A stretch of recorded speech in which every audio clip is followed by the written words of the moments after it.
Hello and welcome दोस्तों, स्वागत है आप सभी का तिवारी एकेडमी में। दोस्तों, आज के इस वीडियो में हम लोग जान लेंगे क्लास 7 के साइंस का सेकंड चैप्टर प्राणियों में पोषण के बारे में, और साथ ही जान लेंगे इस चैप्टर से जुड़े क्वेश्चंस और आंसर्स के बारे में। तो चलिए आज का ये वीडियो हम स्टार्ट करते हैं।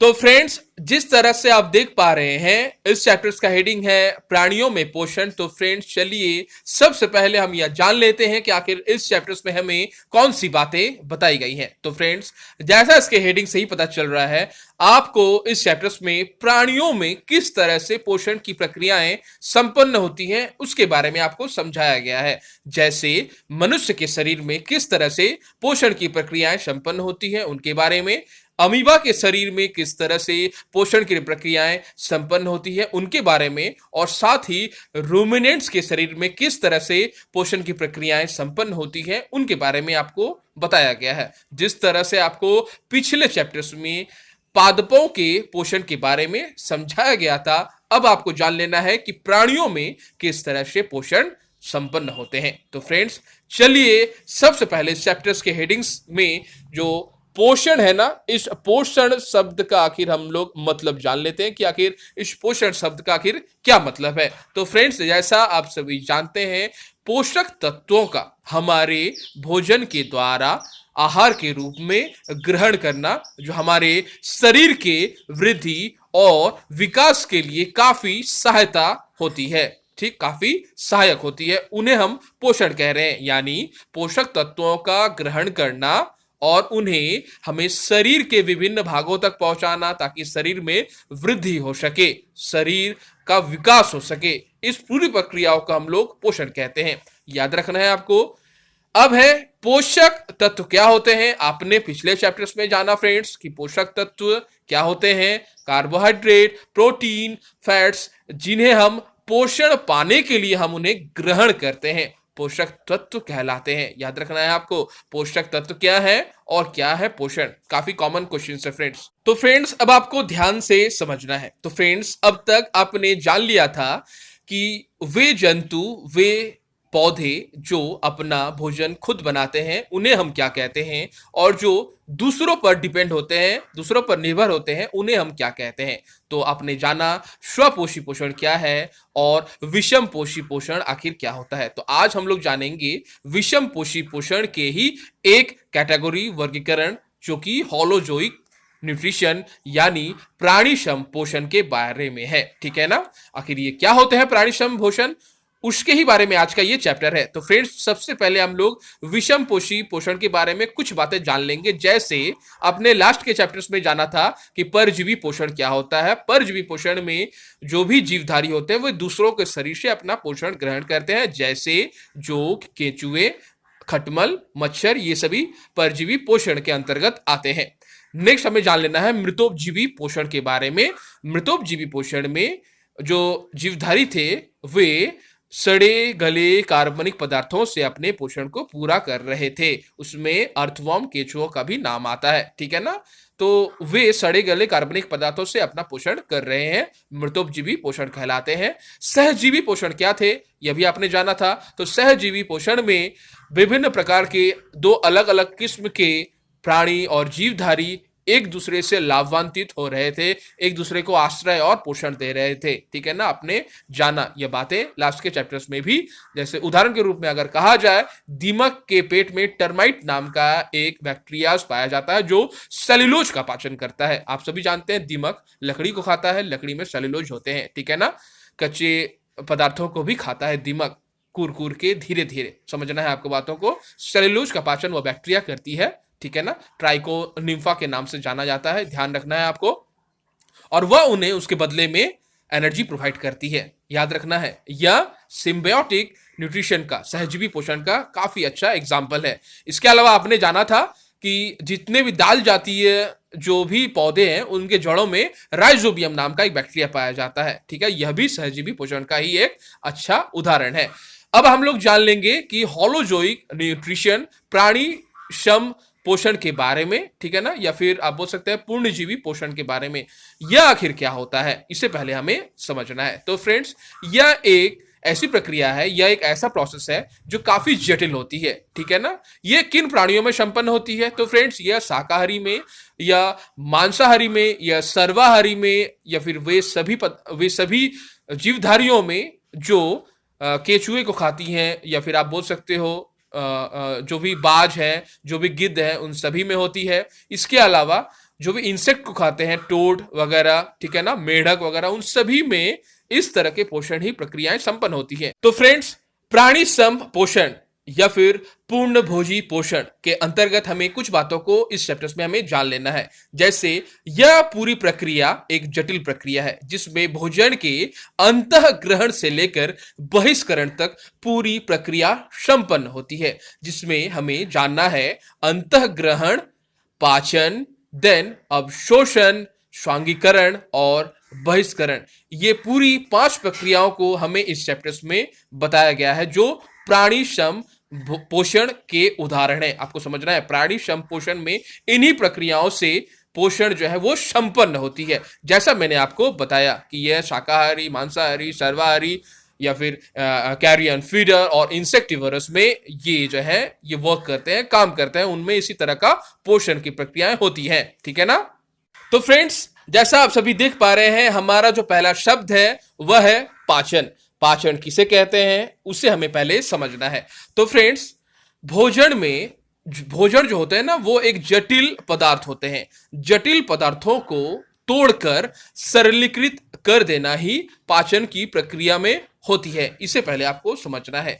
जब भी हम अपने भोजन को मुख गुहा से लेते हैं अंदर, और यह भोजन उस समय जटिल फॉर्म में होता है, जटिल रूप में होता है, ठीक है ना। ये जटिल पदार्थ तोड़ जाते हैं, पाचन के दौरान आसानी से विघटित हो जाते हैं। यह प्रक्रिया ही पाचन की प्रक्रिया होती है, जहां पर जटिल पदार्थों का विघटन संपन्न होता है। यह कौन सी प्रक्रिया में होती है? यह पाचन की प्रक्रिया में पूरी होती है। याद रखना है आपको फ्रेंड्स, ठीक है ना। पाचन की जो प्रक्रिया है वो मनुष्यों में किस प्रकार से संपन्न होती है उससे पहले आपको समझना है। तो फ्रेंड्स, चलिए सबसे पहले हम जान लेते हैं कि आखिर मानव में पाचन की प्रक्रिया आखिर किस प्रकार से संपन्न होती है। जैसा आप सभी देख पा रहे हैं, मानव में पाचन। तो फ्रेंड्स, सबसे पहले हम जान लेंगे कि आखिर मनुष्य में जो पाचन की प्रक्रिया संपन्न हो रही है उसमें विभिन्न प्रकार के भाग जो है वो काम करते हैं। वो भाग आखिर क्या है? जैसा आप सभी देख पा रहे हैं पिक्चर्स में भी, मुख गुहिका है, नंबर 2 ग्रास नली या ग्रसिका है, नंबर 3 आमाशय है, नंबर 4 क्षुद्रांत है, नंबर 5 बृहदांत्र है और मलद्वार है। समझ रहे हैं आपको बातों को, ठीक है ना। तो फ्रेंड्स, यह पाचन, आपने जाना कि पाचन की प्रक्रिया में जितने भी जटिल कार्बनिक पदार्थों को तोड़कर सरल कार्बनिक पदार्थों में तोड़ देना ही पाचन की प्रक्रिया है। यह क्या है इससे पहले समझते हैं, ठीक है ना। तो फ्रेंड्स, जैसा आप सभी जानते हैं, जब भी हम लोग किसी भी पदार्थ को ग्रहण करते हैं, जैसे हम लोग कार्बोहाइड्रेट को ग्रहण करते हैं ना, तो वो हमारे शरीर में शर्करा के रूप में टूट जाती है, विघटित हो जाती है। कार्बोहाइड्रेट हमें कहां से मिलती है? जैसे आपने जाना कार्बोहाइड्रेट के सोर्स क्या है। कार्बोहाइड्रेट जब भी हम लेते हैं तो हमारे पाचन के दौरान वह टूट जाती है, टूटकर वो शर्करा, शुगर के फॉर्म में चली जाती है, ठीक है। इसी प्रकार आपने जाना कार्बोहाइड्रेट एक जटिल पदार्थ में था, विघटन हुआ शर्करा में। याद रखना है आपको, ठीक है ना फ्रेंड्स। तो उस प्रकार हमारे जो मनुष्य के पाचन में जो क्रियाएं वो कैसे संपन्न हो पा रही हैं, बस उसी के बारे में आज का ये चैप्टर है। जैसा आप सभी देख पा रहे हैं, जो पहला नाम है मुख गुहिका। पहले आपको समझना है कि हमारे शरीर में ये जो आप ये नली देख पा रहे हैं ना, ये पूरा पाचन प्रक्रियाओं को संपन्न करने में हमें सहायक करती है।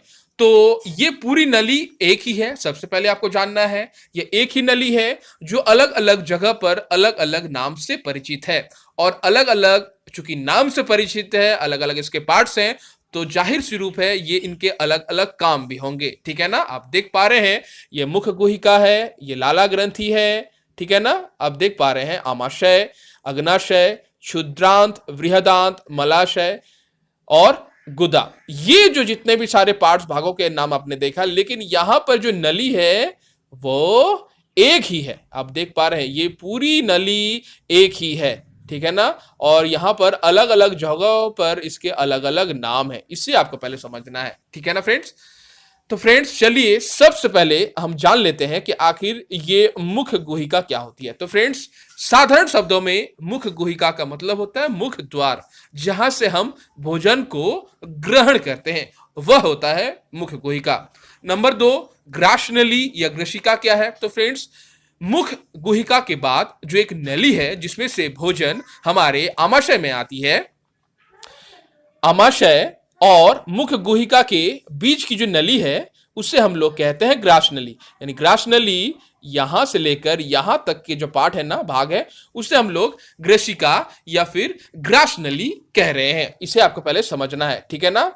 नेक्स्ट हम लोग आगे बढ़ेंगे और जान लेंगे कि आखिर आमाशय क्या होती है। तो फ्रेंड्स आमाशय भी हमारी इस ग्रास नली का ही भाग है, जहां पर भोजन आकर 3 से 4 घंटे रहते हैं पहले, ठीक है ना, जहां से कई सारे पाचक रस की सहायता से ये भोजन का पाचन जो है वो शुरू हो जाता है। इसे आपको समझना है। उसके बाद का जो भाग है वह है क्षुद्रांत। आप देख पा रहे हैं क्षुद्रांत, जो हल्के जो पिंक कलर आप देख पा रहे हैं, जो हल्के पिंक कलर है वो है क्षुद्रांत, ठीक है ना।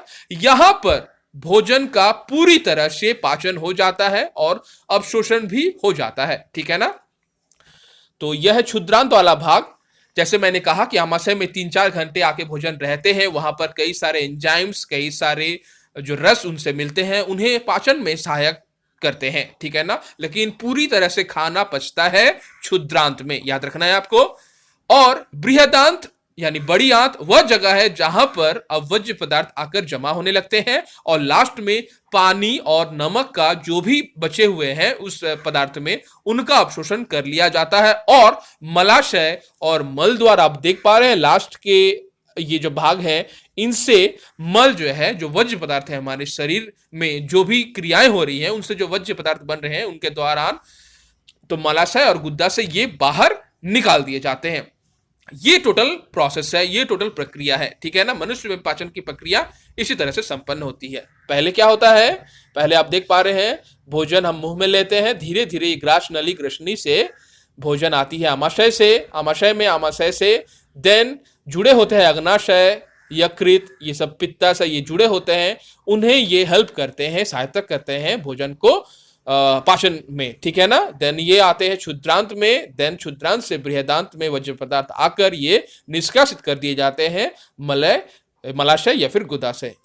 तो फ्रेंड्स अब हम लोग जान लेंगे अंतःग्रहण के बारे में। जैसा आप सभी देख पा रहे हैं, अंतःग्रहण क्या है, भोजन का शरीर के अंदर तक में लेना, ठीक है ना, यानी आहार नाल तक पहुंचाना भोजन का, जिसे हम लोग अंतःग्रहण कह रहे हैं। आप देख पा रहे हैं अंतःग्रहण कहलाती है।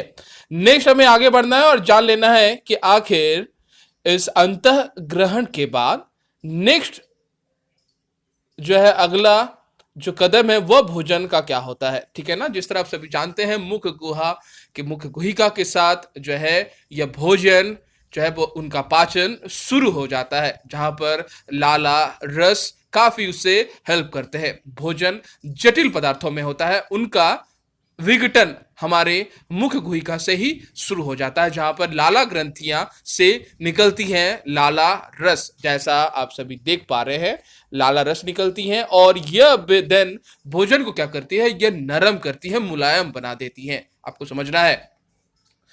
और देन यह इनका जो मेन विघटन का जो काम है, जिन्हें तोड़ दिए जाते हैं छोटे छोटे टुकड़ों में, इसमें जो हमारे शरीर के जो भाग काम करती हैं उनमें मुख्य गुहिका के अंदर दांतें काम करती है, ठीक है ना। दांत से भोजन जो है वो छोटे छोटे कण और बारीकी से पीस दिए जाते हैं, मसल दिए जाते हैं, और देन लाला जो है उन्हें नरम बनाकर काफी कोमल बनाकर हमारे आहार नाल तक पहुंचाती है। आहार नाल से आप सभी जानते हैं कि आहार, इसमें आप सबसे बड़ी बात यही है कि आहार नाल से पहुंचने के पहले तक की जो घटनाएं होती हैं वो संपूर्ण होती हैं जीभ के द्वारा। जीभ एक मांसल पेशी अंग है, आगे जो पीछे की ओर मुख्य गुहिका के अधर तल से जुड़ी होती है। यह भोजन को दाहिने बाहिने तरफ चारों तरफ अच्छे से लाला के साथ भोजन को मिलाने का अच्छे से काम करती है और साथ में यह भोजन को धकेल देती है आहार नली में, और आहार नली में भोजन जाते ही आप देख पा रहे हैं भोजन सीधे ग्रसिका से होते हुई आमाशय तक पहुंचती है। लेकिन ये आपको याद रखना है, भोजन जो ग्रसिका से होती हुई ग्रास नली से होती हुई जो आमाशय में पहुंचती है उसमें भोजन का एक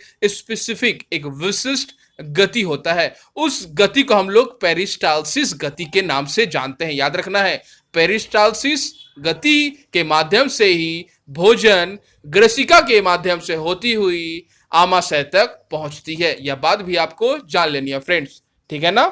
अब हम लोग आगे बढ़ेंगे और जान लेंगे कि आखिर यह जो भोजन नली और ग्रसिका, जिस तरह मैंने बताया आपको कि यह कौन सा भाग है। तो फ्रेंड्स, जैसा मैंने आपको वीडियोस के स्टार्टिंग में ही बताई कि मुख्य गुहिका से आमाशय तक इसके बीच में जो नली पाई जा रही है उसे हम लोग भोजन नली या फिर ग्रसिका के नाम से जानते हैं। इस नली के माध्यम से ही भोजन मुख्य गुहिका से होकर हमारे आमाशय तक में पहुंचती है। यह बात आपको जान लेनी है। इसकी जो दीवारें होती हैं काफी, ऐसे आप बोल सकते हो, काफी प्लेन होती है, काफी समतल होती है, काफी चिकनी होती है, जहां पर लाला जो है, लाला रस जो लाला ग्रंथि से निकलती है भोजन को काफी नरम मुलायम बना देती है और पेरिस्टालसिस गति के माध्यम से होती हुई भोजन आमाशय तक पहुंचती है। और आमाशय के बारे में हम लोग कुछ बातें जान लेंगे फ्रेंड्स, जैसा आप सभी देख पा रहे हैं। आमाशय की जो दीवार होती है यह दीवार काफी पतली होती है, ठीक है ना, काफी चिकनी होती है। इसके जो भाग है वो ऊपर की तरफ चौड़े होते हैं और निचले हिस्से में यह काफी पतली होती है।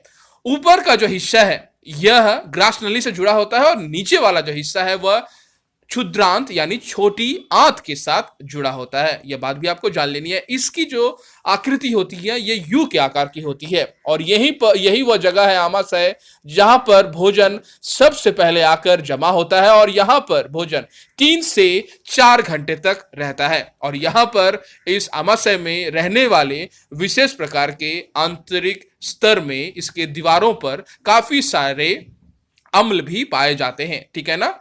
जैसे आप सभी जानते हैं हाइड्रोक्लोरिक एसिड, हाइड्रोक्लोरिक अम्ल, पाचक रस, इसके अलावा श्लेष्मल, ये जो है ये काफी आमाशय की अंदरूनी सतह पर ये पाए जाते हैं। अब क्या होता है, ये करते क्या है इसे आपको पहले समझना है।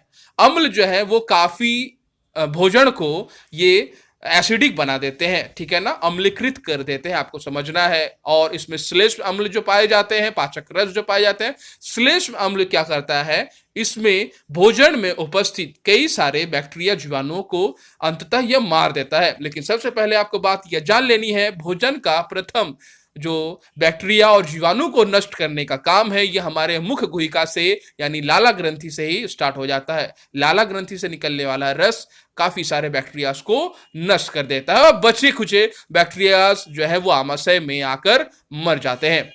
और देन हाइड्रोक्लोरिक एसिड्स, हाइड्रोक्लोरिक अम्ल भोजन को एसिडिक बना देते हैं और इसकी दीवारों से यानी आमाशय की दीवारों से निकलने वाला पाचक रस भोजन को पाचन में काफी सहायक करता है। यह बात भी आपको जान लेनी है फ्रेंड्स, ठीक है ना। नेक्स्ट हम लोग आगे बढ़ेंगे और जान लेंगे कुछ बातें आखिर क्षुद्रांत के बारे में। जैसा आप सभी देख पा रहे हैं क्षुद्रांत, तो फ्रेंड्स क्षुद्रांत तक भोजन पहुंचने से पहले सबसे पहले आपको यह बात जान लेनी है कि प्रोटीन जैसे खाद्य पदार्थों का जो विघटन है वह आखिर आमाशय में होता है। यह बात आपको जान लेनी है क्योंकि आमाशय में ऐसे बहुत सारे एसिड्स, बहुत सारे ऐसे अम्ल, बहुत सारे ऐसे पाचक रस निकलते हैं जो प्रोटीन का विघटन कर देते हैं। नेक्स्ट हमें जान लेना है क्षुद्रांत के बारे में। यह 7.5 मीटर लंबी एक कुंडली नली होती है, ठीक है ना। और यहां पर भोजन का संपूर्ण पाचन होता है और अवशोषण भी होता है, जैसा आप सभी जानते हैं। और यह यकृत एवं अग्नाशय से स्रावित होती है। यह बात भी आपको जान लेनी है, ठीक है ना। इसके अतिरिक्त इसमें काफी सारे रस जो है वो भी स्रावित होते हैं, जैसा आप सभी देख पा रहे हैं। अब है यकृत के कलर के बारे में, यकृत के रंग के बारे में। तो यह लाल भूरे रंग की ग्रंथि है जो उदर के ऊपरी भाग में दाहिने दक्षिण और अवस्थित होती है। यह शरीर की सबसे बड़ी ग्रंथि है। कौन? पहले आपको यह जानना है, यकृत, ठीक है ना। यकृत हमारे शरीर की सबसे बड़ी ग्रंथि होती है। यह पित्त रस का स्रावित करती है। तो फ्रेंड्स, यह पित्त रस ऐसा रस जो भोजन को पचाने में काफी मददगार होता है। इसमें 90% जो पदार्थ होते हैं वो पानी के ही होते हैं। ये हल्के पीले रंग का द्रव्य होता है, ठीक है ना फ्रेंड्स। नेक्स्ट हमें जान लेना है कि यह पित्त रस किस जगह में संग्रहित होते हैं, किस जगह पर जमा होते हैं। याद रखना है, यह यकृत से निकलती है पित्त रस, ठीक है ना। और यकृत जो है हमारे शरीर का सबसे बड़ा ग्रंथि होता है, ठीक है ना। और पित्त रस इनसे निकलती है। पित्त रस भोजन को पचाने में काफी मददगार, काफी सहायक होती है। और पित्त रस जो है वह किस थैली में संग्रहित होती है, उस थैली का नाम है पित्ताशय, ठीक है ना। यह बात भी आपको जान लेनी है। तो फ्रेंड्स, अब तक आपने जाना कि जो प्रोटीन है वो आमाशय में आकर विघटित होती है, ठीक है ना। और जो वसा है वो क्षुद्रांत में आकर विघटित होती है। क्षुद्रांत के साथ कई सारे थैली जो है वो जुड़े होते हैं, जैसे यकृत के और जैसे पैनक्रियास के, अग्नाशय के। याद रखना है आपको, ठीक है ना, इन बातों को। आखिर ये विघटन होता क्या है और कैसे विघटन हो रहा है जिसके कारण से हमें एनर्जी मिल रही है, जिसे हम लोग पाचन कह रहे हैं। तो फ्रेंड, जैसा आप सभी जानते हैं, कार्बोहाइड्रेट विघटित होकर ग्लूकोज में बदल जाती है हमारे शरीर में। याद रखना है आपको, ठीक है ना।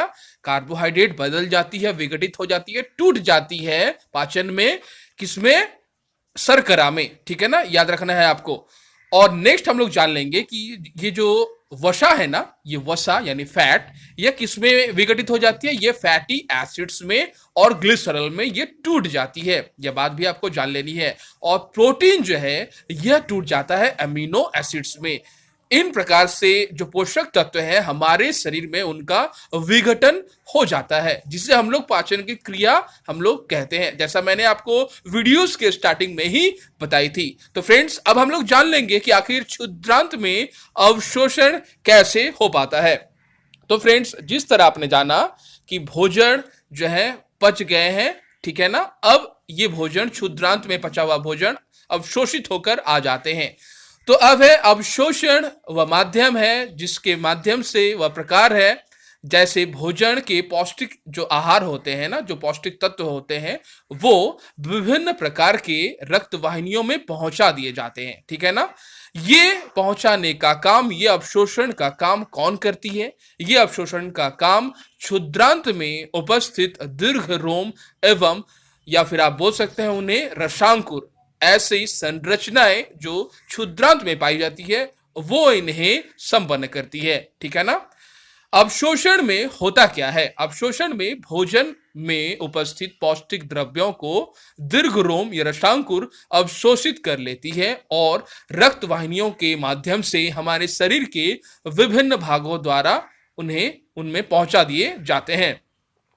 अब हमें जान लेना है कि आखिर स्वांगीकरण से आखिर क्या मतलब है। तो फ्रेंड्स, स्वांगीकरण कहने का तात्पर्य जहां पर हमें हमारे शरीर को जिस पौष्टिक द्रव्य की आवश्यकता होती है उन्हें विभिन्न माध्यमों द्वारा, जैसे रक्त वाहिनियों के द्वारा पहुंचा दिया जाना ही स्वांगीकरण करना ही कहलाता है। याद रखना है, स्वांगीकरण मतलब हमारे शरीर में जो भी नीडेड है, जो भी आवश्यक पौष्टिक द्रव्यों की जो घटती है ना, वो स्वांगीकरण के माध्यम से पूरी होती है। स्वांगीकरण में पौष्टिक जो पदार्थ है वो विभिन्न भागों तक पहुंचा दिए जाते हैं, उन्हें हम लोग स्वांगीकरण कहते हैं। याद रखना है आपको, ठीक है ना। तो फ्रेंड्स, अब हम लोग आगे बढ़ते हैं और जान लेते हैं कि आखिर बृहदांत्र आखिर क्या होता है। तो फ्रेंड्स, आपने जाना कि किस प्रकार से भोजन जो है वो क्षुद्रांत में आ गए हैं, और देन बहुत ऐसे भोजन के भाग हैं जिसमें अब पौष्टिक पदार्थ नहीं बचे हुए हैं, अब वे बेकार हो गए हैं, वर्ज्य पदार्थ के रूप में वे हो गए हैं, ठीक है ना। तो वज्र पदार्थ अब लास्टली आ जाते हैं, अंततः आ जाते हैं बृहदांत्र में, जिसे हम लोग बड़ी आंत कहते हैं। बड़ी आंत के बारे में आपको पहले कुछ बातें जान लेना है। बड़ी आंत जो होती है वो छोटी आंत की अपेक्षा ज्यादा चौड़ी होती है। इसकी लंबाई 1.5 मीटर के लगभग होती है, ठीक है ना। इसका मुख्य जो काम होता है वो क्या होता है, वो जो भी पदार्थ अब उपस्थित है बृहदांत में उनसे अब जल का अवशोषण कर लेती है, नमक का अवशोषण कर लेती है, ठीक है ना। और देन उसके बाद क्या होता है, ये मलाशय में पहुंच जाता है, ठीक है ना। और उस मलाशय के माध्यम से, मलद्वार के माध्यम से वज्र पदार्थों का निष्कासन हमारे शरीर के द्वारा कर दिया जाता है, ठीक है। यह बात भी आपको याद रखनी है, ठीक है ना, जिसे हम लोग मल त्यागना कहते हैं। तो मल का त्यागकरण कैसे हो पाता है, जिसे हम लोग निष्कासन कहते हैं। हमारे शरीर के वज्र पदार्थों का समय समय पर बाहर निकालना ही निष्कासन कहलाता है, ठीक है ना फ्रेंड्स। तो फ्रेंड्स, अब हम लोग जान लेंगे कि आखिर घास खाने वाले जंतुओं में पाचन किस प्रकार से संपन्न होती है। आप सभी जानते हैं कि घास खाने वाले आखिर जंतुएं कौन कौन सी हैं। गाय, बैल, भैंस, घोड़ा, उनमें पाचन किस प्रकार से संपन्न होता है, चलिए जानते हैं। तो फ्रेंड्स, सबसे पहले आपको यह बात जान लेनी है कि उनमें जो आमाशय है उनकी जो नंबर्स होती है वो 4 होते हैं। जैसे उनमें से एक को र्यूमेन कहते हैं, दूसरे को रेटिक्यूलम कहते हैं, तीसरे को ओमेसम कहते हैं और चौथे को एब ओमेसम कहते हैं। यानी र्यूमेन, रेटिक्यूलम, ओमेसम, एब ओमेसम है। ये र्यूमेन एक बड़ा सा भाग है, ठीक है, एक बड़ी सी थैली है जहां पर 50 से 60 गैलन्स जो खाद्य पदार्थ है वो संग्रहित होते हैं। रेटिक्यूलम वह हिस्सा है जहां पर भोजन के साथ आए बहुत सारे ऐसे वज्र पदार्थ जो जंतु खा लेते हैं, उनमें रेटिकुलम एक छलनी जैसा काम करता है। वो उनसे छान देती है और वो रेटिकुलम में जाकर जमा हो जाती है। जैसे घास खाने के साथ बहुत से ऐसे वो तारों को भी खा लेते हैं, प्लास्टिक्स को भी खा लेते हैं, तो वह उनके रेटिकुलम में जाकर जमा हो जाता है। यह बात भी आपको जान लेनी है। तो फ्रेंड्स, अब हमें जान लेना है कि आखिर ये जो प्रथम आमाशय होता है ना, जिसे हम लोग ह्यूमन कह रहे हैं, ये जो होता है इसका मेन आमाशय है, ठीक है ना। घास खाने वाले जंतुओं का जो मुख्य आमाशय यही होता है। अब हमें जान लेना है कि आखिर जुगाली करना किसे कहते हैं। तो फ्रेंड्स, भोजन को सर्वप्रथम खाकर ये र्यूमेन में रखते हैं और र्यूमेन से पुनः मुख में ले आते हैं और मुख में ये धीरे धीरे चबाते रहते हैं और पुनः मुख से र्यूमन तक ले जाते हैं। इस प्रक्रिया को ही जुगाली करना कहते हैं। जुगाल में होता क्या है, भोजन का आंशिक पाचन होता है। इसे बात में आपको जान लेना है। ये जुगाल को ही हम लोग एक साधारण शब्दों में कड कहते हैं। कड वर्ड का ही मतलब होता है वह भोजन जिसका आंशिक पाचन हुआ हो। यह बात भी आपको जान लेनी है, ठीक है ना फ्रेंड्स। तो फ्रेंड्स, जुगाली वह प्रोसेस है, जैसा मैंने बताया, र्यूमन से मुख तक ले आना, मुख से पुनः जो है वो ले जाना र्यूमन तक, ये जो है प्रोसेस जुगाली कहलाता है।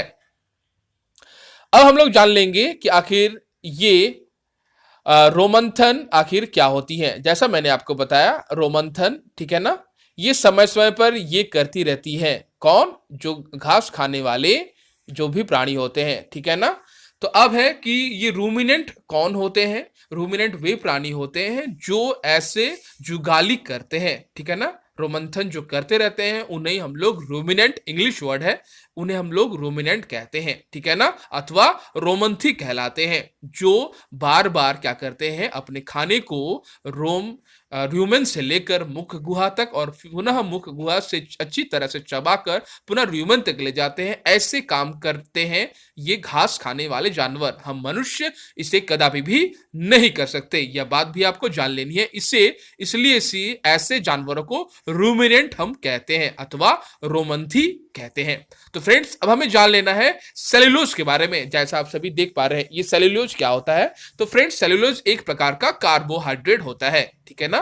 साधारण शब्दों में अगर हम कहें तो यह एक आहारी रेशे होते हैं जिनका पाचन संभव नहीं हो पाता है। इनके पाचन के लिए काफी स्ट्रॉन्ग पाचक रस की आवश्यकता होती है और काफी सारे जानवर इंक्लूडिंग अगर अंतर्गत लिया जाए मनुष्य भी सेलुलोज का पाचन नहीं कर पाता है, लेकिन घास खाने वाले जानवर इसे आसानी से हजम कर लेते हैं क्योंकि इनके पाचक रस काफी कड़वे होते हैं, काफी स्ट्रांग होते हैं और इनके पेट में एक विशेष प्रकार का बैक्टीरिया होता है जो सेलुलोज का पाचन कर लेता है। याद रखना है आपको, सेलुलोज एक प्रकार का कार्बोहाइड्रेट होता है, याद रखना है। इसे आप आहारी रेशे भी कह सकते हैं साधारण शब्दों में, ठीक है ना। मानव और बहुत ऐसे जंतु हैं जो सेलुलोज का पाचन नहीं कर पाते हैं, लेकिन घास खाने वाले प्राणी कर लेते हैं, ठीक है ना। अब हमने आगे बढ़ना है इस वीडियो में और जान लेना है कि आखिर अमीबा में किस प्रकार से संभरण और पाचन होते हैं। तो फ्रेंड्स, आप सभी जानते हैं अमीबा एक कोशिकीय प्राणी होता है, काफी छोटा जीव है, खुली आंखों से नहीं दिखाई देता है। इसे देखने के लिए माइक्रोस्कोप की जरूरत होती है। इनके जो शरीर होते हैं वो एक जेलीनुमा स्ट्रक्चर, एक जेलीनुमा संरचना जैसे बने होते हैं जिन्हें हम लोग साइटोप्लाज्म कहते हैं। याद रखना है, इसमें एक कोशिकीय प्राणी है, इसलिए इसमें आप अलग रूप से इनके ना ही सिर, हाथ, पैर, शरीर नहीं देख पाओगे, ठीक है ना। इसे आपको पहले समझना है। उनमें पोषण उनमें कैसे हो पाता है, एकदम बिल्कुल मनुष्य के जैसा, वो भी इसी पांचों रास्ते का ही, जैसे मैंने आपको बताया था कि किस प्रकार से पांचों क्रियाएं जो संपन्न होती है मनुष्य में, उसी प्रकार से इसमें भी संपन्न होती हैं, ठीक है ना। तो फ्रेंड्स, जैसा आप सभी जानते हैं, ये जो है चलते हैं जब किसी भी भोजन को ग्रहण करने के लिए, जब किसी ऐसे शिकार को टारगेट करते हैं तो वो कैसे इसे ग्रहण कर पाते हैं। तो फ्रेंड्स, सबसे पहले मैं आपको बताना चाहूंगा, ये बैक्टीरिया बहुत ऐसे कीड़े मकोड़े हैं ना, बहुत ऐसे सूक्ष्म कीड़े मकोड़े या फिर बचे कुचे खाने द्रव्य पदार्थ कणों को ये खाकर जिंदा रहते हैं, ठीक है ना।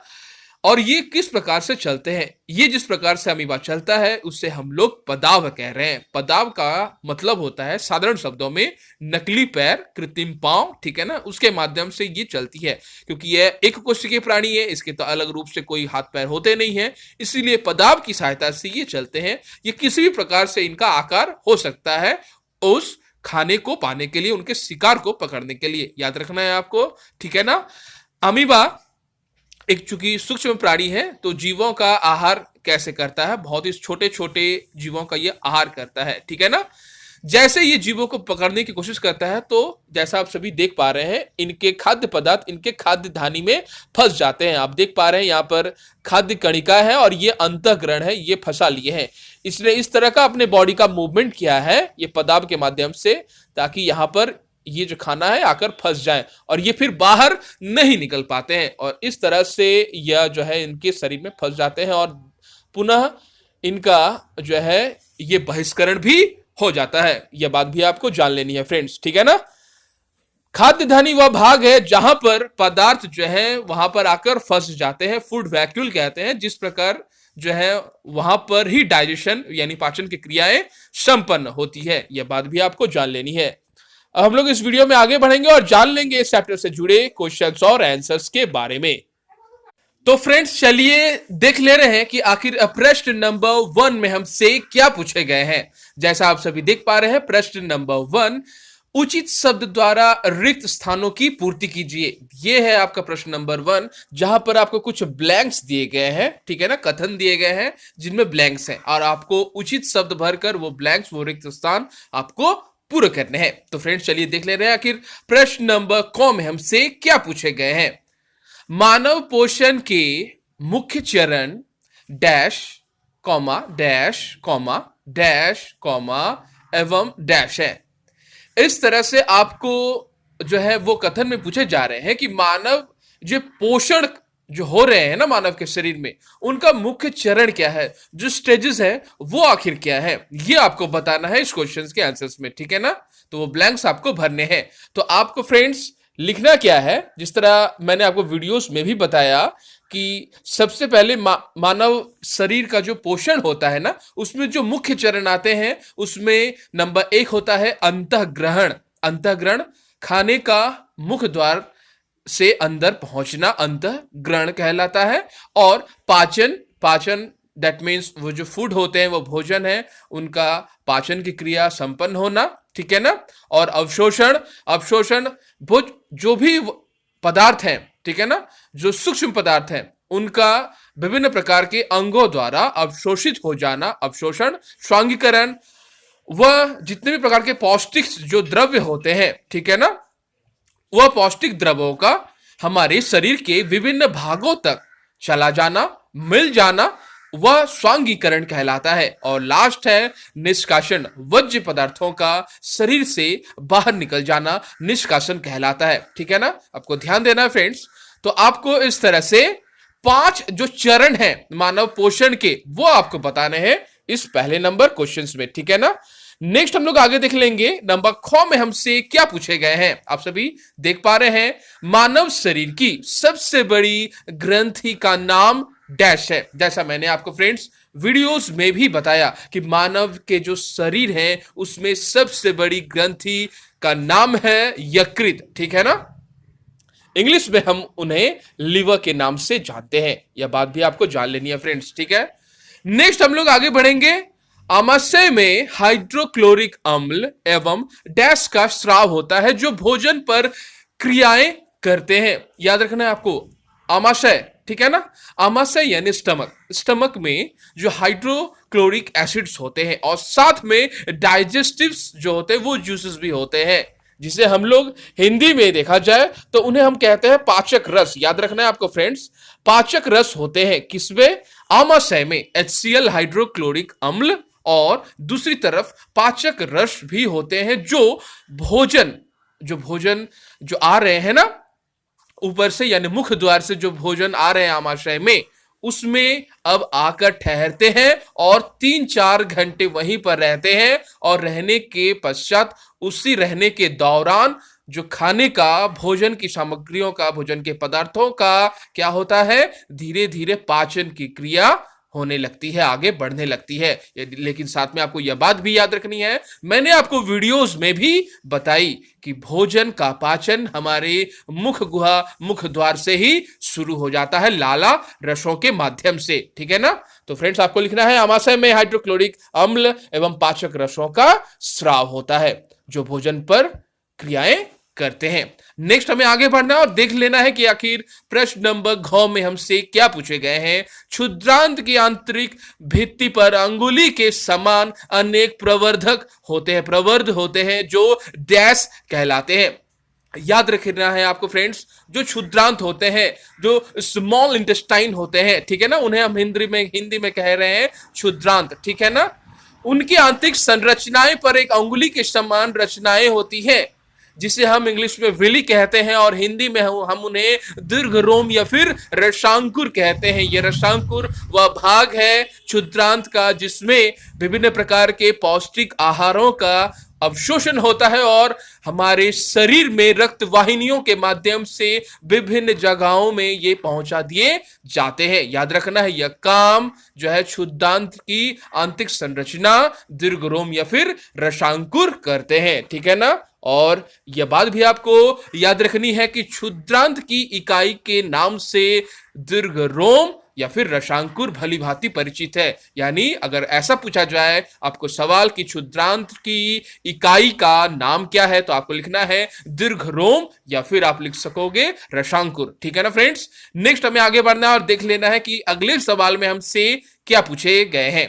अमीबा अपने भोजन का पाचन, ठीक है ना, वो डैश में करता है। अमीबा अपने, आप जानते हैं अमीबा सिंगल सेल्ड, ठीक है ना, एक कोशिकीय प्राणी जो अपने भोजन का पाचन करता है किसमें, खाद्य धानी में करता है। याद रखना है, खाद्य धानी में अमीबा के भोजन का पाचन होता है और ठीक मनुष्य के जैसा ही भोजन का उसके बाद, पाचन होने के बाद बहिष्करण भी होता है। यह बात भी आपको जान लेनी है फ्रेंड्स।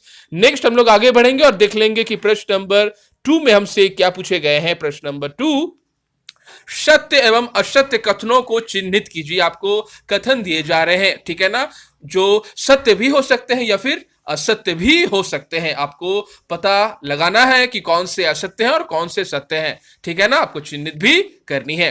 तो फ्रेंड्स जैसा आप सभी देख पा रहे हैं, नंबर क में पूछे गए जो सवाल है वो है मंड का पाचन अमाशय से प्रारंभ होता है। जैसा आप सभी जानते हैं कि मंड का जो पाचन है वो अमाशय से प्रारंभ नहीं होता है, यानी ये जो कथन है पूरी तरह से असत्य है। याद रखना है आपको, मंड यानी शर्करा जाति के जो भोजन होते हैं ना, ठीक है ना, उनका पाचन अमाशय से प्रारंभ नहीं होता है। नेक्स्ट हम लोग आगे बढ़ेंगे और देख लेंगे कि जीभ जो है लाला ग्रंथि को भोजन के साथ मिलाने में सहायता करती है। बिल्कुल पूरी तरह से यह कथन जो है ये सत्य है। आप सभी जानते हैं जीभ के निचले हिस्से पर जो लाला ग्रंथियां की मौजूदगी होती है और लाला ग्रंथियों से ही हमें जो लाला रस मिलते हैं वो खाने को काफी नरम बनाते हैं और बैक्टीरिया मुक्त बनाते हैं, ठीक है ना। और नरम होने के साथ साथ ये मुख द्वार के अंदर जो है ग्रसिका से अंदर चली जाती है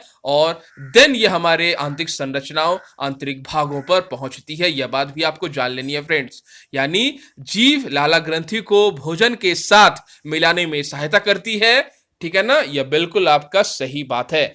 और जीभ काफी एक महत्वपूर्ण हिस्सा है हमारे मुख गुहा का, ठीक है ना, भोजन को उलटने पलटने, ठीक है ना, और लाला के साथ मिलाने में ये काफी सहायता करती है। याद रखना है आपको। नेक्स्ट हम आगे बढ़ेंगे और देख लेंगे कि नंबर ग में हमसे क्या पूछे गए हैं। पित्ताशय में पित्त रस अस्थायी रूप से भंडारित होता है। क्या यह कथन सच है या फिर गलत है? जो पित्ताशय होते हैं उसमें पित्त रस अस्थायी रूप से भंडारित होता है, यह बिल्कुल बात सच है, ठीक है ना। यह बात भी आपको जान लेनी है। पित्ताशय में यानी पित्ताशय एक थैली है जहां पर पित्त रस अस्थायी रूप से भंडारित संचित होती है, यह बात भी आपको जान लेनी है। यह काफी इंपॉर्टेंट है। पित्ताशय में जो पित्त रस होती है यह भी भोजन को आगे पचाने में काफी सहायता करती है, यह बात भी आपको जान लेनी है फ्रेंड्स, ठीक है ना। और मैंने आपको यह बात कई बार वीडियोस में भी बताया।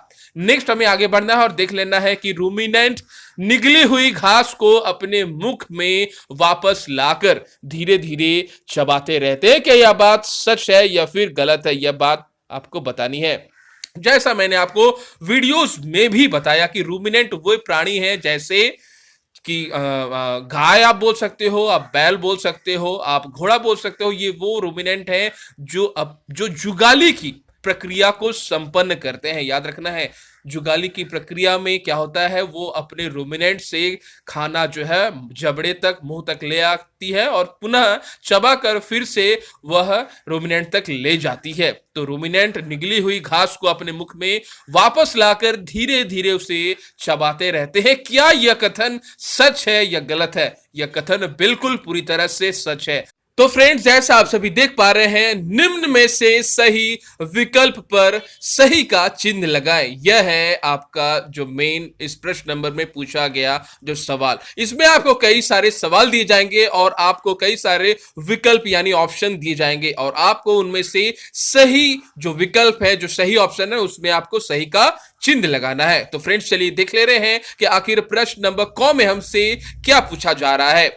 वसा का पूर्ण रूपेण पाचन जिस अंग में होता है वह है नंबर 1 आमाशय, नंबर 2 मुख, नंबर 3 क्षुद्रांत और नंबर 4 बृहदांत्र। तो इनमें से कौन सा वह पार्ट है, वह भाग है हमारे इस डाइजेस्टिव सिस्टम्स का जिसमें वसा का पूर्ण रूपेण पाचन होता है। तो फ्रेंड्स जैसा आप सभी वीडियोस में भी जाना कि वसा का पूर्ण रूपेण जो पाचन है वह क्षुद्रांत में होता है, स्मॉल इंटेस्टाइन में होता है। यह बात आपको याद रखनी है फ्रेंड्स, ठीक है ना। ये आपको क्षुद्रांत आपको सिलेक्ट करनी है, ठीक है। नेक्स्ट हम आगे बढ़ रहे हैं और देख ले रहे हैं कि प्रश्न नंबर ख में हमसे क्या पूछे गए हैं। आप देख पा रहे हैं, जल का अवशोषण मुख्यतः जिस अंग द्वारा होता है वह है नंबर 1 आमाशय, नंबर 2 ग्रासिका, नंबर 3 क्षुद्रांत और नंबर 4 बृहदांत्र। तो फ्रेंड्स जैसा आपने वीडियोस में भी जाना कि जल का अवशोषण मुख्यतः जिस अंग द्वारा होता है उसे हम लोग बृहदांत्र कहते हैं, लार्ज इंटेस्टाइन कहते हैं। और लार्ज इंटेस्टाइन ही ऐसा जगह है जहां पर जो है लास्टली जल का अवशोषण हो जाती है और वर्ज्य पदार्थ उसके बाद जो है शरीर से निष्कासित कर दिए जाते हैं। तो फ्रेंड्स चलिए देख ले रहे हैं कि आखिर प्रश्न नंबर 4 में हमसे क्या पूछे गए हैं। आप सभी देख पा रहे हैं प्रश्न नंबर 4, कॉलम ए में दिए गए कथनों का मिलान कॉलम बी में दिए गए कथनों से आपको करना है। यह है आपका सवाल। ठीक है, आपको दो कॉलम बताए जा रहे हैं और उस दो कॉलम में अलग अलग शब्द दिए जा रहे हैं, कॉलम 1 में, कॉलम ए में और कॉलम बी में। आपको उन्हीं शब्दों को एक साथ मिलान करना है सही से सोच समझकर। ठीक है ना फ्रेंड्स, आप देख पा रहे हैं कॉलम ए में दिया गया है खाद्य घटक और दूसरी तरफ कॉलम बी में आपको बताए गए हैं पाचन के उत्पाद को। ठीक है, आपको समझना है पहले, जिस तरह आप देख पा रहे हैं पिक्चर्स में भी, एक तरफ कॉलम ए है और दूसरी तरफ कॉलम बी। तो खाद्य घटक में आपको दिए गए हैं कार्बोहाइड्रेट्स, प्रोटीन और वसा, ये तीन आपको दिए गए हैं। कॉलम ए में खाद्य घटक है जो, और जो कॉलम बी में बताया गया है वो है पाचन के उत्पाद, वसा, अम्ल एवं ग्लिसरॉल। ठीक है ना, और शर्करा और एमिनो अम्ल, ये है आपको पाचन के उत्पाद। अब आपको सही रूप से मिलान करना है कि कौन से कॉलम का जो है किस तरह के शब्दों के साथ वो मैचिंग करता है, मिलान होता है। तो सबसे पहले फ्रेंड्स आपको कॉलम ए में जो शब्द लेनी है वह है कार्बोहाइड्रेट्स। कार्बोहाइड्रेट्स के पाचन का उत्पाद है शर्करा। ठीक है, आप देख पा रहे हैं यहां पर आंसर्स में भी। और प्रोटीन जो है वो एमिनो अम्ल, और देन वसा अम्ल और ग्लिसरॉल। ठीक है ना, आपको पहले ये समझना है कि ये जो कार्बोहाइड्रेट है ना फ्रेंड्स, तो कार्बोहाइड्रेट जो हमारे बॉडी में है ना वो टूटने लगती है, विघटित होने लगती है। याद रखना है, हमारे शरीर में जो भी जटिल पदार्थ हैं उनका पाचन में क्या होता है, जटिल पदार्थ जो टूटकर वो सरल हो जाती है, वो विघटित हो जाती है, टूट जाती है। जिस तरह कार्बोहाइड्रेट टूट जाती है शर्करा में, प्रोटीन टूट जाता है एमिनो एसिड्स में, एमिनो अम्ल में, और वसा टूट जाती है वसा अम्ल एवं ग्लिसरॉल में। ठीक है ना, ये बात आपको जान लेनी है फ्रेंड्स। नेक्स्ट हमें आगे बढ़ना है और देख लेना है कि प्रश्न नंबर 5 में हमसे क्या पूछे गए हैं। प्रश्न नंबर 5 आप देख पा रहे हैं, दीर्घ रोम क्या है, वह कहां पाए जाते हैं एवं उनके कार्य क्या है, यह आपको बताना है। जैसा आपने वीडियोस में भी जाना फ्रेंड्स कि दीर्घ रोम आखिर क्या होते हैं और ये कहां पाए जाते हैं और उनके काम क्या है। तो फ्रेंड्स चलिए देख ले रहे हैं इस प्रश्न का उत्तर हमें किस तरह से देनी है। जैसा आप सभी देख पा रहे हैं, दीर्घ रोम क्षुद्रांत की आंतरिक भित्ति पर अंगुली के समान उभरी हुई संरचनाएं होती हैं, जिसे रसांकुर भी कहते हैं। आप सभी देख पा रहे हैं, दीर्घ रोम जो विलीज होती है ना, वो क्षुद्रांत यानी स्मॉल इंटेस्टाइन की आंतरिक जो वाल होते हैं, आंतरिक भित्ति पर अंगुली के समान एक उभरी हुई रचनाएं होती है, जिसे रसांकुर भी कहते हैं। और इस रसांकुर का जो काम है वह फिर आपको बाद में लिखना है। जैसा आप सभी देख पा रहे हैं, दीर्घ रोम पचे हुए भोजन का अवशोषण हेतु तल क्षेत्र को बढ़ा देते हैं। याद रखना है, दीर्घ रोम पचे हुए भोजन का अवशोषण करने हेतु जो तली होता है उनका, जिस तरह अंगुली के समान निकले हुए होते हैं, वो फैल जाता है उस तरह से। ठीक है ना, और फैलने से उनका जो एरिया है, ठीक है ना, वो एरिया वो बढ़ जाता है। आप सभी जिस तरह से जानते हैं कि अगर हम किसी चीज को अगर लंबे से अगर रखें तो उनका एरिया स्मॉल होता है, और अगर हम धीरे धीरे अगर उन्हें हम अकॉर्डिंगली हॉरिजेंटली कर दें तो उनका तल क्षेत्र जो वो बढ़ जाता है। तो दीर्घ रोम पचे हुए भोजन के अवशोषण हेतु तल क्षेत्र को बढ़ा देते हैं, और दीर्घ रोम की सतह से पचे हुए भोजन का अवशोषण होता है तथा यह रुधिर वाहिकाओं में भी देन चला जाता है। यह बात आपको काफी अच्छे से लिखनी है, मेंशन भी करनी है अपने उत्तर के शीट्स में कि दीर्घ रोम की सतह पर से पचे हुए भोजन का अवशोषण होता है, देन वह रुधिर वाहिकाओं द्वारा, रक्त वाहिनियों द्वारा हमारे शरीर में चला जाता है। नेक्स्ट हमें आगे बढ़ना है और देख लेना है कि प्रश्न नंबर 6 में हमसे क्या पूछे गए हैं।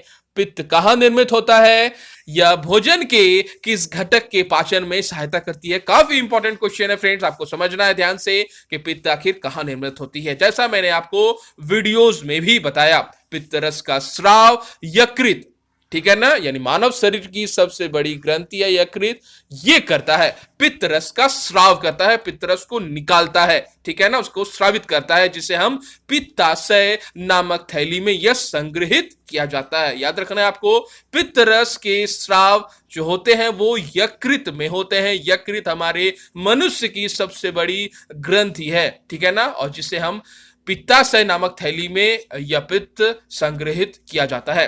पित्त जो होता है वो वसा के पाचन में काफी मदद करती है। यह बात भी आपको लिखनी है क्योंकि आपको सवाल में ही पूछे गए थे यह भोजन के किस घटक के पाचन में सहायता करती है, तो आपको लिखना है पित्त वसा के पाचन में मदद करता है। ठीक है ना।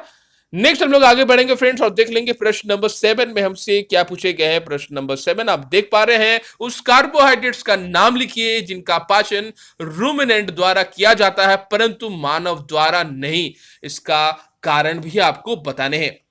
तो फ्रेंड्स जैसा मैंने आपको बताया था, वो जो कार्बोहाइड्रेट्स जो है वो आखिर होते हैं सेल्यूलोज। सेल्यूलोज भी एक तरह का कार्बोहाइड्रेट होता है जिसका पाचन मनुष्य नहीं कर पाते हैं। ठीक है ना। और इनका जो बहुत ही आसानी रूप से इनका पाचन जो है वो रूमिनेंट के द्वारा हो जाता है। यह बात भी आपको जान लेनी है क्योंकि उनके पेट्स में एक ऐसे ही बैक्टीरियाज होते हैं जिनके कारण से वो आसानी से उनका पाचन भी कर लेते हैं। तो फ्रेंड्स चलिए देख ले रहे हैं कि इस सवाल का उत्तर हमें किस तरह से लिखना है। जैसा आप सभी देख पा रहे हैं, सेल्यूलोज एक प्रकार का कार्बोहाइड्रेट के सेल्यूलोज क्या है यह पहले आपको ब्रैकेट में बतानी है। ठीक है ना। सेल्यूलोज क्या है, एक प्रकार का कार्बोहाइड्रेट है, देन ब्रैकेट को क्लोज कर देनी है। देन आपको लिखना है सेल्यूलोज के पाचन के लिए अधिक समय की आवश्यकता होती है। जैसा आप सभी जानते हैं सेल्यूलोज आसानी से हजम यानी पाचन जो है वो नहीं हो पाता है मनुष्यों के द्वारा, और रूमिनेंट की आहार नाल मनुष्यों की आहार नाल से काफी बड़ी होती है, इसलिए सेल्यूलोज रूमिनेंट द्वारा पचाया जा सकता है लेकिन मनुष्यों के द्वारा नहीं। यह बात भी आपको जान लेनी है फ्रेंड्स। ठीक है ना। नेक्स्ट हमें आगे बढ़ना है और देख लेना है कि प्रश्न नंबर 8 में हमसे आखिर क्या पूछे गए हैं। आप देख पा रहे हैं प्रश्न नंबर 8, क्या कारण है कि हमें ग्लूकोज से ऊर्जा तुरंत प्राप्त होती है। जैसा आप सभी जानते हैं ग्लूकोज में जितने भी सारे घटक हैं वो शरीर में टूटकर हमें जल्द से जल्द क्या करते हैं, हमें बॉडी में पानी देते हैं। ठीक है ना। और ऊर्जा वो बॉडी से हमें प्रोवाइड करते हैं, प्रदान करते हैं। यह बात आपको पहले समझनी है। यानी ग्लूकोज का काफी जल्दी हमारे शरीर में विघटन हो जाता है, इसे पहले आपको समझना है। तो फ्रेंड्स चलिए देख ले रहे हैं कि इस सवाल का उत्तर हमें किस तरह से देना है। जैसा आप सभी देख पा रहे हैं, हमें ग्लूकोज से ऊर्जा तुरंत प्राप्त होती है क्योंकि कोशिकाओं में ग्लूकोज ऑक्सीजन की मदद से कार्बन डाइऑक्साइड और पानी में आसानी से टूट जाता है और ऊर्जा निकल जाती है। यह बात आपको समझना है कि ग्लूकोज से ऊर्जा तुरंत मिलने का कारण है यह कोशिकाओं में ग्लूकोज ऑक्सीजन की मदद से क्या करती है, ये कार्बन डाइऑक्साइड्स का निर्माण करती है और पानी में यह आसानी से टूट जाती है। यानी पानी का क्रिएशंस और देन कार्बन डाइऑक्साइड्स का क्रिएशन करती है और ऊर्जा जो है वो निकलती है, हमारी बॉडी को देती है। इसलिए ऐसा लगता है कि ग्लूकोज पीने से तुरंत हमें ऊर्जा मिल रही है। यह ऊर्जा एक्चुअली एक प्रतिक्रिया है जिसके कारण से ग्लूकोज जो है वो पूरी तरह से विघटित हो जाता है। नेक्स्ट हमें आगे बढ़ना है और जान लेना है कि प्रश्न नंबर 9 में हमसे आखिर क्या पूछे गए हैं। आप देख पा रहे हैं प्रश्न नंबर 9, आहार नाल के कौन कौन से भाग द्वारा निम्न क्रियाएं संपादित होती है वो आपको बताना है। जिस तरह से आप देख पा रहे हैं आहार नाल काफी ही बड़ा, आज मैंने आपको वीडियोस में भी बताया कि आहार नाल जो होते हैं काफी लंबा होता है, काफी बड़ा होता है, उसके विभिन्न जगहों पर विभिन्न पोषण भागों के अलग अलग नाम भी हैं। ठीक है ना। लेकिन आहार नाल एक ही है, यह बात भी मैंने आपको वीडियोस में बताई। तो फ्रेंड्स चलिए देख ले रहे हैं कि आखिर सवाल क्या है और क्या हमसे पूछे जा रहे हैं। आहार नाल के कौन से भाग में निम्न क्रियाएं होती हैं वो आपको बताना है। नंबर 1, पचे भोजन का अवशोषण यह कौन करता है वो आपको बताना है। तो फ्रेंड्स जैसा आप सभी जानते हैं कि पचे हुए भोजन का अवशोषण करते हैं क्षुद्रांत यानी छोटी आंत। ठीक है ना। स्मॉल इंटेस्टाइन, छोटी आंत, क्षुद्रांत पचे हुए भोजन का अवशोषण करती है। नंबर 2 हम लोग आगे बढ़ेंगे और देख लेंगे कि भोजन को चबाना यह काम कौन करता है। तो फ्रेंड्स जैसा आप सभी जानते हैं भोजन को चबाने का काम हमारे मुख गुहिका में जो दांत होते हैं वो करते हैं। याद रखना है आपको, भोजन को चबाना मुख गुहिका में यह संपन्न होता है, याद रखना है। ठीक है ना। और नेक्स्ट हमें लिखना है कि जीवाणु नष्ट करना। तो जीवाणु नष्ट कौन करते हैं, तो आप सभी को पता है बहुत सारे जीवाणु जो हमारे लाला रस के द्वारा ग्रंथि के द्वारा जो भी रस निकल रहे हैं, लाला रस, उनसे बैक्टीरिया जो है वो जीवाणु नष्ट हो जाते हैं। लेकिन फिर भी बहुत सारे जीवाणु हैं जो हमारे शरीर के आमाशय तक पहुंचते हैं। आमाशय में बहुत ऐसे पदार्थ हैं जो जीवाणुओं को नष्ट कर देती है, यह बात भी आपको जान लेनी है। यानी जीवाणुओं नष्ट करती है, आमाशय में पूरी तरह से नष्ट हो जाती है। नेक्स्ट हमें आगे बढ़ना है और देख लेना है कि अगला जो सवाल है वो आखिर क्या है। भोजन का संपूर्ण पाचन यह कहां पर होता है? तो फ्रेंड, जैसा आप सभी जानते हैं, भोजन का पाचन, पूरी तरह से पाचन, संपूर्ण पाचन यह क्षुद्रांत या छोटी आंत में पूरा होता है। यह बात भी आपको जान लेनी है। और देन मल का निर्माण, और देन यह कहां पर होता है? तो मल का निर्माण होता है बृहदांत यानी बड़ी आंत में, और मल द्वार द्वारा इसे शरीर के बाहर निकाल दिया जाता है। मानव एवं अमीबा के पोषण में कोई एक समानता और एक अंतर आपको लिखना है। यह है आपको पूछा गया प्रश्न नंबर 10 में सवाल। ठीक है ना? पहले आपको सवाल को समझना है फ्रेंड्स। मानव का जो पोषण है और अमीबा के पोषण में आपको समानताएं भी लिखनी है एक, और एक आपको अंतर लिखना है। ठीक है, तो फ्रेंड्स चलिए देख ले रहे हैं इस सवाल का उत्तर हमें किस तरह से लिखनी है। जैसा आप सभी देख पा रहे हैं, पहले आपको लिखना है हेडिंग्स देकर समानता। आपको समानता हेडिंग देनी है और आपको समानताएं लिखनी है कि आखिर क्या समानता है अमीबा के साथ मानव के पोषण का।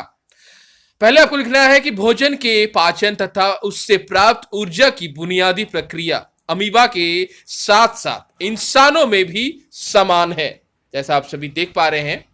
नेक्स्ट आपको लिखना है अमीबा में भोजन में पाचन रस स्रावित होता है जो भोजन पर कार्य करते हैं और इससे सरल पदार्थों में तोड़ देते हैं। तो अमीबा में क्या होता है? भोजन में पाचन रस स्रावित होते हैं और भोजन पर कार्य करते हैं और इन सरल पदार्थों में से तोड़ देते हैं। धीरे धीरे पचा हुआ भोजन अवशोषित हो जाता है। इसी तरह मानव में भी विभिन्न पाचक रस, मुंह, पेट आदि आंत में ये पाचक रस कई जगह पर मौजूद होते हैं और यह भोजन में मिलकर काम करते हैं और इसे सरल पदार्थों में तोड़ देते हैं। जैसा आप सभी को पता है, जो भोजन है वह एक जटिल पदार्थ होता है। उनका पाचन यानी सरल पदार्थों में तोड़ देना ही पाचन कहलाती है। ठीक है ना? आपने इस वीडियोस में भी जाना। उसी तरह समानताएं जो है वो अमीबा के साथ साथ मनुष्य में एक ही तरह की होती है कि आखिर जटिल जो पदार्थ है कार्बनिक पदार्थों का विघटन कर दिया जाना ही पाचन कहलाता है। जिस तरह मनुष्य में हो रही है समान, उसी तरह अमीबा में भी संपन्न हो रही है। यह हो रही है समानताएं। अब है कि आखिर असमानताएं, अंतर क्या है, उसके बारे में हम लोग जान लेंगे कि अंतर में हमें क्या लिखना है। जैसा आप सभी देख पा रहे हैं, अंतर में आपको बताना है कि अमीबा में पाचन प्रक्रिया सरल है जबकि मनुष्य में यह एक जटिल प्रक्रिया है। निश्चित रूप से यह सरल है इसलिए है क्योंकि अमीबा जो है वह एक कोशिकीय प्राणी है और मनुष्य जो है बहुकोशिकीय प्राणी है। यह आपको पहले समझना है, क्यों सरल है और क्यों जटिल प्रक्रिया है। ठीक है ना? इसे आपको समझ लेना है। नेक्स्ट हम लोग लिखेंगे अंतःग्रहण और उत्सर्जन की प्रक्रिया भी काफी अलग अलग है, काफी भिन्न होती है। अमीबा अपने भोजन को पदार्थ के माध्यम से पकड़ता है, ठीक है ना, और अवशोषण के पश्चात बिना पचा हुआ भोजन खाद्य धानी द्वारा बाहर निकाल दिया जाता है। जबकि मनुष्यों में भोजन जो जटिल पदार्थ है मुंह के अंदर ले लिया जाता है और पाचन और अवशोषण की एक जटिल प्रक्रिया से गुजरता है। भोजन का देन पाचन होता है, भोजन का अवशोषण होता है, उसके पहले यह मुख गुहा से अंदर लिया जाता है। ठीक है ना? और अंत में बचा हुआ पदार्थ जो वज्य पदार्थ है वह मल के रूप में निष्कासित कर दिया जाता है। इस तरह से यह अंतर है एक, और एक समानता है जो अमीबा के साथ मनुष्य की पोषण को बताते हैं। नेक्स्ट हमें आगे बढ़ना है और देख लेना है कि प्रश्न नंबर 11 में हमसे क्या पूछे गए हैं। प्रश्न नंबर 11 कॉलम ए में दिए गए शब्दों का मिलान आपको कॉलम बी में दिए गए उचित कथनों के साथ आपको करनी है। आप देख पा रहे हैं कॉलम ए में जो शब्द दिए गए हैं वो है लाला ग्रंथि, नंबर 2 आमाशय, नंबर 3 में है यकृत और नंबर 4 में है मलाशय, नंबर नेक्स्ट में है क्षुद्रांत और बृहदांत। ठीक है ना? और आपको वही दूसरी तरफ दिया गया है कॉलम बी में कुछ शब्द जो है पित्त रस का स्राव, बिना पचे भोजन का भंडारण, लाला रस स्रावित करना, अम्ल का निर्मोचन, पाचन का पूरा होना, जल का अवशोषण, मल त्याग। ये आपको शब्द दोनों तरफ कॉलम ए और कॉलम बी दिए गए हैं, आपको आप बस सोच समझ कर इनका मिलान करना है। तो फ्रेंड्स चलिए आगे बढ़ते हैं और देख ले रहे हैं कि आखिर मिलान को हम कैसे पूरा करेंगे। जिस तरह आप देख पा रहे हैं, आपको सबसे पहले कॉलम ए में जो शब्द लिए गए हैं और कॉलम बी में जो शब्द लिए गए हैं सही तरह से आपको पढ़ लेनी है, समझ लेनी है, देन आपको मिलान के लिए आगे बढ़ना है। ठीक है ना फ्रेंड्स, आपको सबसे पहले लाला ग्रंथि के लिए जो मिलान करना है वह है लाला रस स्रावित करना, कॉलम बी में आपको चूज करने हैं। ठीक है ना। नेक्स्ट जो है आमाशय, कॉलम ए में आप देख पा रहे हैं, आमाशय के लिए आप कॉलम बी के कौन से शब्दों को आप चयन करेंगे, आप लिखेंगे आमाशय में अम्ल का निर्मोचन होता है, अम्ल निकलती है उससे। ठीक है ना फ्रेंड्स। और नेक्स्ट है यकृत, यकृत में आखिर क्या होता है, पित्त रस का स्रवण होता है, आप सभी को पहले जानना है, यकृत में पित्त रस का स्रवण होता है।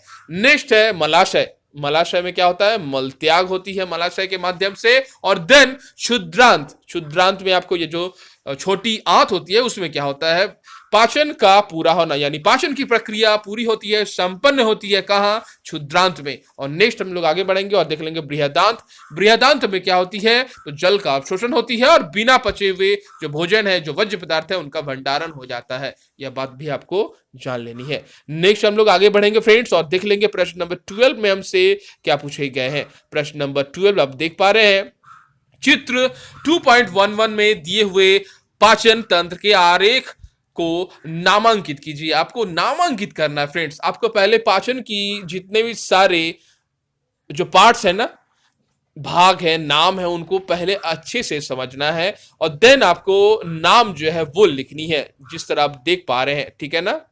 तो कौन सा भाग यहां पर यकृत है और कौन सा भाग यहां पर पित्ताशय है, इससे पहले आपको अच्छे से समझना है। जिस तरह आप देख पा रहे हैं पिक्चर्स में भी, यकृत आप देख पा रहे हैं कौन सा पार्ट यकृत है। ठीक है ना। आमाशय ये वाला भाग है, आपने वीडियोस में भी जाना फ्रेंड्स। उसके बाद अग्नाशय वाला जो पैनक्रियाज वाला पार्ट है वो ये है, क्षुद्रांत जो है आप देख पा रहे हैं, छोटे जो पिंक है ना, पतले पतले वाले पिंक है वह है क्षुद्रांत, और बड़े जो गुलाबी रंग वाले नजर आ रहे हैं वह है बृहदांत, आप देख पा रहे हैं। और देन आप देख पा रहे हैं लास्ट में, अंत में मलाशय और गुद्दा जो है वो नजर आ रही है। तो इस प्रकार आरेख को, हर भाग को आपको नाम को बता देना है। ठीक है ना फ्रेंड्स, जिस तरह आप सभी देख पा रहे हैं।